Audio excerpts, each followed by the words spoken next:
Now read a second time. I call the member for Throsby. Thank you, Deputy Speaker. With great pleasure I rise to speak on the constitutional alteration bill, which would provide a modest amendment to our constitution for the recognition of local government for the purposes of financial grants from the Commonwealth to local governments. I listened with great interest to the member for Hughes in his contribution and was surprised to hear some of the claims that he've made, and I'd like to deal with them first before addressing some of the substance of the bill. If you listen to the member for Hughes, there were two concerns raised in his contribution. The first concern was that somehow this was a massive overreach of central government into the affairs which have traditionally been the privilege of state governments, and this is somehow improper. We've seen similar claims made by the former Senator for South Australia, Nick Minchin, and more recently by others on that side of politics. I find it very strange that these claims are made, because they come from the only party, as far as I'm aware, the only party which has introduced laws and come to arrangements in this parliament, together with other parliaments around the country, which tie to grants made to independent organisations, political requirements that those organisations do not speak out against the policies or decisions of the government of the day.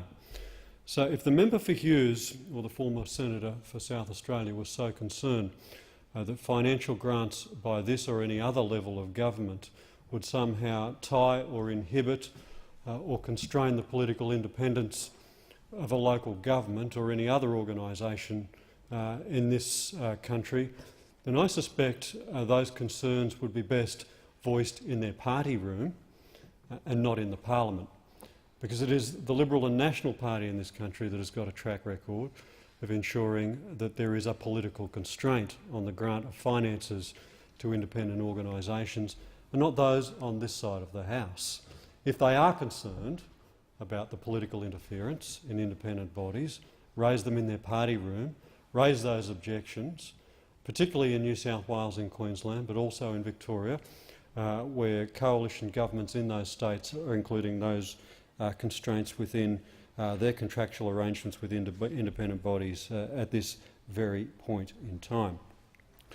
The second point that was raised by the member for Hughes, that he is a great advocate of local governments, particularly in our own state of New South Wales, and he wished them to continue in their independence financially and otherwise. The member for Hughes has probably not picked up a newspaper or not been following the raging debate that is going on in New South Wales, where there is a debate about the financial sustainability of local governments in New South Wales, and I suspect local governments in New South Wales don't have a monopoly on this issue. And it goes to the nub of the issue, Deputy Speaker. We know that there are financial constraints on local government. It is a part of what we like to call in public finances the vertical fiscal imbalance, and that is the imbalance between the responsibility for delivering services and the capacity to raise revenue to pay for those services. And at no level of government is that constraint greater than at the area of local government. And I know this very well in my own electorate, where we have the Shell Harbour City Council, a fine council, with a relatively low ratepayer base and a great need for provision of new services, and particularly new roads and infrastructure services, to new urban developments within its local government boundaries. The Shell Harbour City Council is faced with a situation where they can seek to increase their rates, and there is a debate going on within the Shell Harbour City Council about their capacity to do that. The ratepayers in this region are within the lower band of socio-economic status. They're not high salary and wage earners in that particular local government area, so there is a limited capacity to raise those rates. The other area that you can turn is developer levies, placing a levy on the developers who are proposing to put new subdivisions into a particular area. There are also constraints on the capacity to do that, particularly when you're trying to develop affordable housing within the electorate. So a council like Shellharbour relies on the grants that they can gain from other sources, whether that is direct financial grants from the state government or direct financial grants from the federal government. Now, the member for Hughes in his contribution quoted some constitutional scholars, including Professor Ann Toomey. Students of constitutional law would be familiar with the work of Professor Ann Toomey, but she's not the only voice in the debate, Deputy Speaker. Whilst I respect her expertise in this area, she's not the only voice in this debate, and people who've been following this particular area of constitutional law would be very familiar that there is a big question mark over the capacity of the Commonwealth level of government to provide direct financial grants to local government. So if you're concerned about the political independence of local governments, or you're concerned about the financial viability of local governments, as I am, and their capacity to deliver services, then you should be standing in this parliament and voting and speaking in favour of this bill, and then going out to your community and talking in favour of this modest constitutional amendment, because it is, if anything, directed at ensuring the independence and the political security of local governments, but more importantly, and more importantly than that, the financial security of local governments. Of the three tiers of governments, Deputy Speaker, in Australia, local government and the services provided them are of closest proximity to us. We each rely on local government services every day as we go about our communities. Local governments carry out a great service to our community that was simply beyond the capacity of any other tier of government, certainly Commonwealth and also state, in my view. Their services are broad and expanding. They include the planning and development services and development approval, but also parking, immunisation, public amenities such as toilets and parks, waste disposal, and the cleaning and maintenance of local streets, footpaths and roads. There's also an extensive range of community services, including libraries, public gardens and sports grounds. I'm very pleased to be speaking on this bill today because the bill is directed at ensuring that local governments continue to have financial viability and can continue to grow and expanding the delivering of these services. Many Australians, Deputy Speaker, would be surprised to hear that local government isn't already recognised in our federal constitution. We are going to hear all sorts of things in this debate, and they need to be addressed head-on. I've already addressed the concerns raised by the member for Hughes, but can I simply say this? It's important to note at the outset that this bill does not give the federal parliament any power over local governments.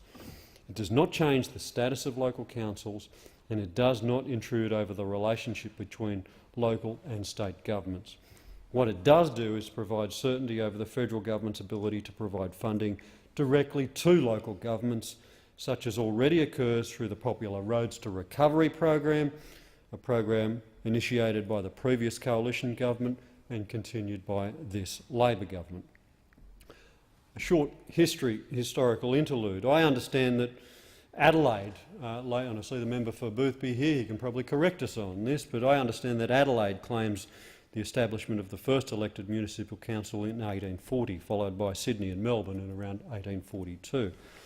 Local government in Australia preceded, indeed, the establishment, obviously, of this national government. It's true that the 1901 Constitution ignores the existence of local government, and many might ask why local government was overlooked in the first place.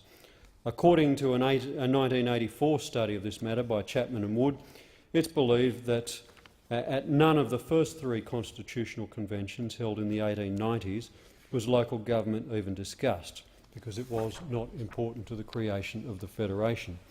Despite the early establishment of local councils in our system of government, it's interesting to note that local government did not come under the consideration during the 1890s constitutional conventions which led to the Federation. This is because many present at the conventions, such as Sir Samuel Griffith, saw local government as purely a domestic responsibility of the individual states which had no relevance to federal discussions. Alfred Deakin, a future Prime Minister, apparently suggested at the Australian Federal Convention of 1897 that some individual localities might be funded directly by the Commonwealth. However, another future Prime Minister, Sir Edmund Barton, saw this as a risky financial proposition. I interrupt myself to say his concerns were about the financial viability of the federal government, not about any political concerns about that tier of government funding the local governments. Barton's response reflected the consensus view that Australian Federation was an agreement between the future states to create the existing states to create a future nation on mutually agreed principles. It's interesting to note that some estimate that nearly 30% of the first federal parliamentarians elected in 1901 had served in local governments. A survey of today's federal parliament would probably yield a similar result, Deputy Speaker. The proposal for this bill today to enable a referendum on this question has a lengthy period of consultation and deliberation behind it, led by this government. In August 2011, the government approved an expert panel on constitutional recognition of local government. And in December 2011, the expert panel presented its final report concluding that financial recognition of local government through an amendment to Section 96 of the Constitution was a viable option in 2013. In November 2012, the Parliament established a Joint Select Committee on Constitutional Recognition of Local Government, and the committee released its final report in March 2013. The committee recommended that a referendum on financial recognition of local government be held at the 2013 federal election. A lengthy consultation process, Deputy Speaker, engaging with the community, importantly with all tiers of government, but also the community, on the questions to be considered at a future referendum. The bill before the House today is a bill to alter Section 96 of the Constitution to specifically state that the Commonwealth may grant financial assistance to local government bodies formed by a law of the state. Item 1 of Schedule 1 alters the heading to Section 96 of the Constitution by including the words "and local government bodies." Item 2 alters the Constitution by inserting in Section 96 after "to any state" the text set out in the schedule. As amended, Section 96 would be as followed. Financial assistance to the states and local government bodies during a period of 10 years after the establishment of the Commonwealth and thereafter until Parliament otherwise provides, the Parliament may grant financial assistance to any state or local government body formed by a law of a state on such terms and conditions as the Parliament sees fit." End quote.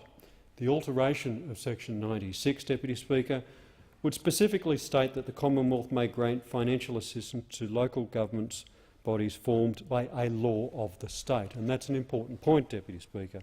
The Commonwealth will thus no longer need to rely on any other, less specific sources of power to provide financial assistance, and the wording was specifically designed to give assurance to state governments that under the proposed change, local governments would remain the responsibility of state and territory governments. Now, I know that that is a matter of some concern to many local government bodies, particularly in New South Wales, but also in Queensland, where the authority, some may say the tyranny of central authorities in Sydney and in Brisbane, and previously in Victoria, the central authority of Melbourne has run roughshod over the views of local councillors and local citizens in either merging or demerging or taking over local government bodies and putting in place administrators. Nothing in this legislation will impair the ability of a state government to do any of those things or to not do any of those things. It goes merely to the financial arrangements between the federal government and the local government, Deputy Speaker. This bill provides long overdue constitutional recognition for local government. I commend it to the House. I urge voters in my own electorate of Throsby and across the country to support the proposition and to vote yes, at a referendum to be held at the federal election on the 14th of September 2013. I commend the bill to the House. I thank the member for Throsby. The